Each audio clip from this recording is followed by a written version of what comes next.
السلام عليكم حبايب خالو، وحشتوني. النهارده قلنا كده نعمل فيديو بسيط نقول فيه توقع النتيجه بتاعت مباراه الاهلي وطلائع الجيش، وان شاء الله التشكيله نزلت بتاعت النادي الاهلي، فقلت اتناقش فيها معاكم شويه قبل الماتش. فوحشتوني جدا، وكنت اتمنى اطلع معاكم امبارح بس ظروف خاصه كده منعتني. فالنهارده قلت اعمل فيديو بسيط كده. حبايب خالو وحشتوني جدا، وعايز بقى منكم يعني طلب، يعني اشتراك في القناه كده وتفعلوا زر الجرس عشان يوصلكم كل جديد. يعني عايزين كده التفاعل معانا، اصدقائي وحبايبي وحبايب خالو كده يدعمونا على طول عشان يوصلكم كل جديد ان شاء الله. تشكيل النادي الاهلي كده نزل النهارده على موقع النادي الاهلي اهو، وابلغوا بيه ان هو في حراسه المرمى زي ما قلت وطالبت قبل كده ان شاء الله يعني يتثبت تشكيل الكابتن محمد الشناوي عشان يرجع له الثقه، عشان احنا محتاجينه اكتر للمنتخب وللاهلي ان شاء الله الفتره الجايه.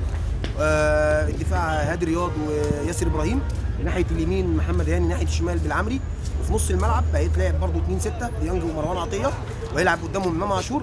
والنهارده يسترب مش عارف ده هل عقوبه منه لزيزو على اللي حصل الماتش اللي فات في التبديل، ولا هو منزله عشان خاطر شايف ان ممكن بن شرقي بالفعاليه اللي نزل بيها الشوط الثاني الماتش اللي فات خد الحماسه وبدا يرجع شويه من مستواه. برضه هنعرف كل دوت وهنعلن بيه بقى ان شاء الله بعد الماتش، هيبقى في كلام تاني معاكم. فان شاء الله هيبدا النهارده ببن شرقي وتريزيجيه وطبعا مروان عثمان ان شاء الله. يعني بتمنى من ربنا زي ما قلنا ان الاهلي يبقى الدعم كله من الجمهور، واحنا ورا النادي الاهلي النهارده. والنهارده يبقى 3 نقاط مهمين جدا، لان عندك البنك الاهلي بيلاعب بيراميدز في نفس التوقيت. ان شاء الله تحصل نتيجه ايجابيه او تحصل نتيجه عكسيه، ان احنا يحصل تعادل او بيراميدز يخسر 3 نقط، الاهلي يطلع شويه مركز. وان شاء الله يبقى في تغير في تشكيل النادي، يعني تغير في اداء النادي الاهلي وتغير في طريقه اللعب والحميه اللي احنا قلنا عليها وبنطالب بيها بالحماس. ونشوف كل اللي احنا قلناه المره اللي فاتت في الفيديو اللي فات، ان الاهلي يبقى فيه حماسه وفيه اللعيبه بتدعم واللعيبه نازله بضغط عالي من اول الماتش، ونبدا نشوف اللعب اللي احنا طالبين منه، يبقى فيه تغييرات جديده.